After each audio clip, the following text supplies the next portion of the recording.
Inakuwaje watu wangu nguvu, mimi ni presenter Ali, your entertainment PA. The A is always for amazing. Siku zote natia bidii kuhakikisha kwamba nakuletea stories tofauti, and leo niko na mheshimiwa mwenyewe Mr. Nyamita. Nimekuja kupiga naye story of course kuhusiana na mambo kadhaa ikiwemo Migori Youth, kwa sababu of course he is the patron. Lakini kabla nizungumze au niseme mambo mengi, naomba jitambulishe mheshimiwa. Asante sana presenter Ali. Mimi naitwa Nyamita. Kwa wakati huu I'm a member of parliament kutoka Uriri. Nawashukuru kwa sababu I'm doing my second term. I'm an engineer by profession. I am a lover and supporter of sports in general. I love football. I'm a supporter of the greatest team. Naitwa Manchester United. Manchester United. Mimi ni bwana ya Manchester. Sasa kabisa. Hapo. Hata wengine wakisikia uchungu itabidi wazoee.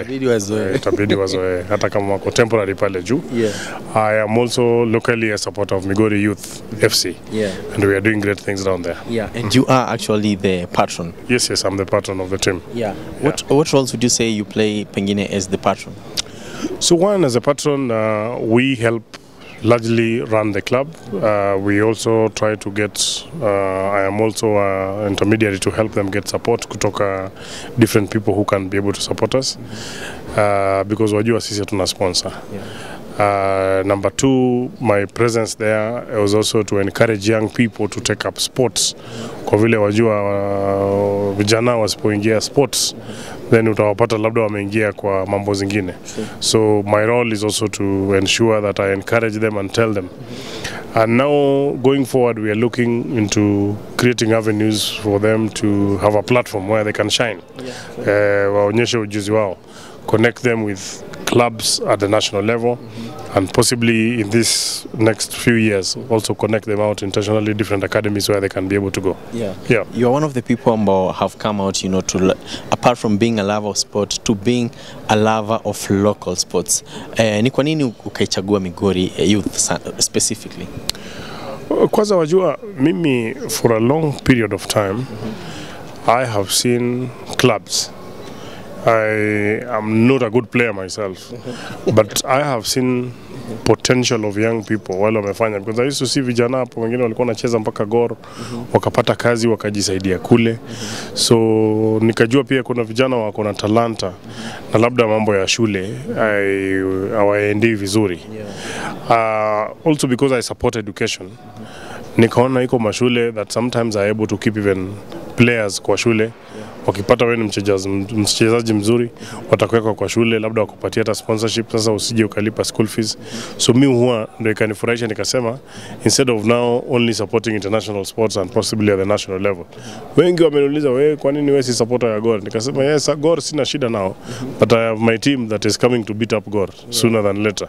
So we don't have a problem with them, but I support my own team. Local because watu wetu pia wapate. And I have seen over the years rani club vijana wengi wamepata masomo. Kuna sponsors wamekuja wamechukua, mimi mwenyewe nimechukua wengine nikawaingiza pale. And every year also at my constituency I do an annual event inaitwa Tukuza Talanta. Tukuza Talanta tumefanya season 5, tumefanya 5 seasons. And I have seen the skill. In fact, in our last one kulikuwa na watu wengi kupindukia. Sasa kutoka kwa what we wanted to build capacity, si tunafanya talent. Wale wanaingia kwa shule wanakuwa pale. Wale wakitoka pale shule wakitaka kujiunga na club, we give them access to Migori Youth. Kutoka Migori Youth wanaweza toka pale waingie club ya juu. Later on waende internationally. And we have done many things. We have also sponsored training referees. So we got many guys, and we trained about over 100 referees. We have trained coaches. Wale wanapenda, wajua, wale walikuwa na coach watu, because we said, ndio tuangalie ile talanta pale chini. The coaches wale wanaanza na teams ndogo ndogo, lazima wale ile ujuzi. So tulipata na FKF wakaja pale wakatrain our coaches. Now, we have also created employment for those coaches because it's not only training those teams, many schools sasa wanachukua, tumwambia walimu kama unataka ule coach na train wanafunzi shuleni, chukua ule yuko trained, alafu anaweza pewa kwa kitu kidogo. So we are building capacity at that level. So Migori Youth FC then becomes ile mali wakifika, sasa now we expose them as a foundation. Na dream yetu ni kuingia kwa Premier League. Na mimi niko na uhakika tutaingia Premier League. Tukiingia Premier League, then it means now we will have another team at Super League, ingine tuingie Premier League. Sasa ukipita unakuja mpaka Premier League, then you have a bit of exposure. Sooner than later, mimi nakwambia lazima utaona mchezaji mmoja akicheza pale Manchester United na watu wa Arsenal watakuwa na lia bao. Yeah. Amazing sana. And of course, you know, when you are among the people who, you know, run a team, there's something you do, you know, in terms of, you know, engaging with brands, engaging with corporates. What value would you say Migori Youth can add to any potential, you know, client, any potential brands ambazo zingetaka kupatana na nyinyi? So one, ukiangalia katika kaunti ya Migori, Kisii wako na Shabana, lakini Shabana wako chini kidogo. Migori, Kisii, Nyamira, Homa Bay, Kisumu, Siaya, the Nyanza region, the only team that is now showing potential is Migori Youth. So tukileta juu, anyone who partners with us then has that whole audience. Na mimi pia kama mwanasiasa ambaye pia najaribu kutilia kufuatilia to do things with a bit of integrity. Brands that associate with us, sasa watapata that whole audience for the Nyanza region. So any brand that partners with us already has a stable market.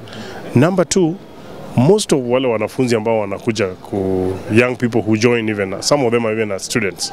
So when they come, they will not only supporting the club, but they are also supporting on matters of education. Waelewa, watakuwa na support also on matters of education. And some of these things, people are coming from underprivileged families and things like that. So the brand that comes to us, then generally that area also appreciates football. Yeah, I can tell you they appreciate football, they appreciate sports in a very big way. Yes. Do you feel like you as an MP, pengine, you have any legislative role, you know, when it comes to issues sport, when it comes to issues soccer? Well, yes, there are many issues that have come up. In fact, the soccer in this particular country, I think that what we have had, in my view, is that there's been a lot of government interference in the running of football. And every other time, utaona hata wakati wanajaribu kufanya uchaguzi kwa FKF, you find there's a lot of interest from the political class. And the reason why there's a lot of interest, kwa sababu wale wanatafuta pesa. Yeah? But we have so many young people in this country who have talent and can do very well and earn lots of money. I mean, we have had from Oliech, akina Mariga wale, akina Oluga now. Those are just but a few. Na wale wameponyoka tu kuingia. But we have many people here with a lot of talent. So the Kenyan government needs to essentially keep off. So hata katika bunge hii, this 13th parliament, one of my aims is to engage with all the stakeholders. We want to look at the legislative gaps and see how do we tighten the law to keep off government. Government is just supposed to be there to actually support. You know, we have seen cases whereby we are supposed to participate even in a tournament outside or in a championship or any league. Then you find our players are leaving a day to the play, or sometimes they are even late for the games because of carelessness, because everyone is focusing on money. So the sports fund even in itself, which has raised a lot of money from the betting companies, does not invest back in the sports. We have seen in the last parliament, ile pesa ilikuwa pale kwa sports fund, sasa zingine wamechukua, sijui wamenunulia timu gani, wamenunulia shule nyingine basi. Sisemi hiyo ni mbaya. Wamechukua, they've diverted that money to help. I'm not saying that is bad. But we need to see a commensurate level of involvement ya hiyo pesa kwenda pale. Number two, hawa watu wa betting companies. Unajua betting kama ni mchezo, we must have a bit of regulation, but we need to allow them, watu wa betting, to partner with teams properly so that they can sponsor. We can even tell them that this, if you make a certain amount of money, you must have X number of teams that you're actually supporting. That way, it will lessen the burden kutoka kwa serikali, then they'll be able to do it. Because yes, we can stop them from betting here, but people are still betting online. People are still betting for international matches. So someone who wants to bet, you will not. So just do a bit of regulation.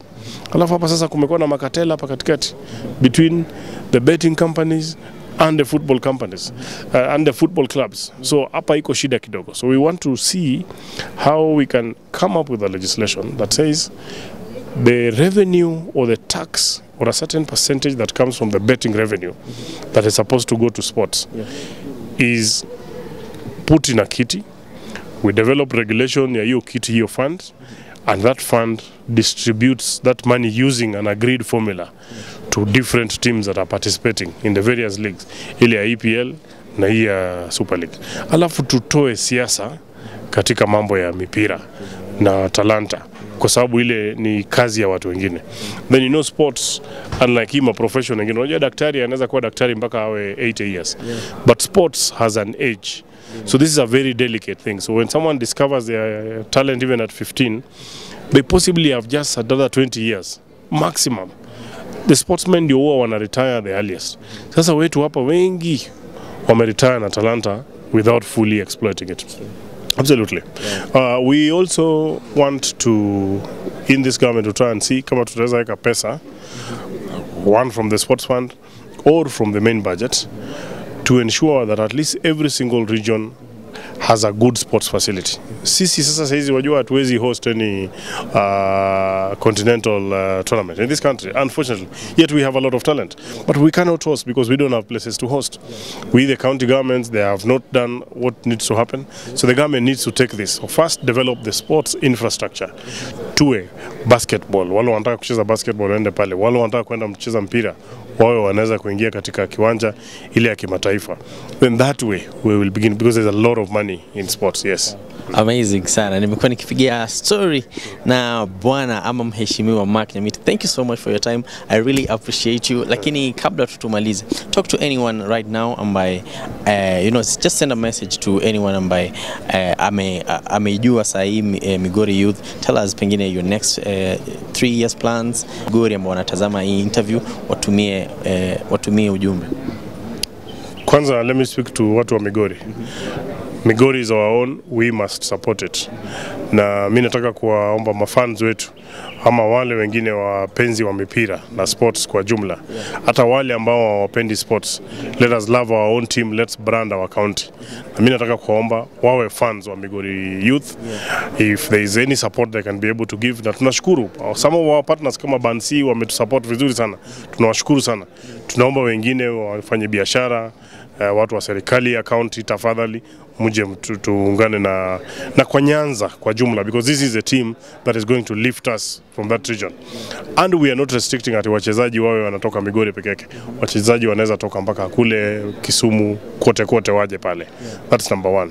Number 2, I am also telling sponsors, this is the best place to invest. You will have the right audience, you will have a professionally managed team, you will have an association with an organization that is run through integrity. So brand yako haitapoteza, but will gain even much more.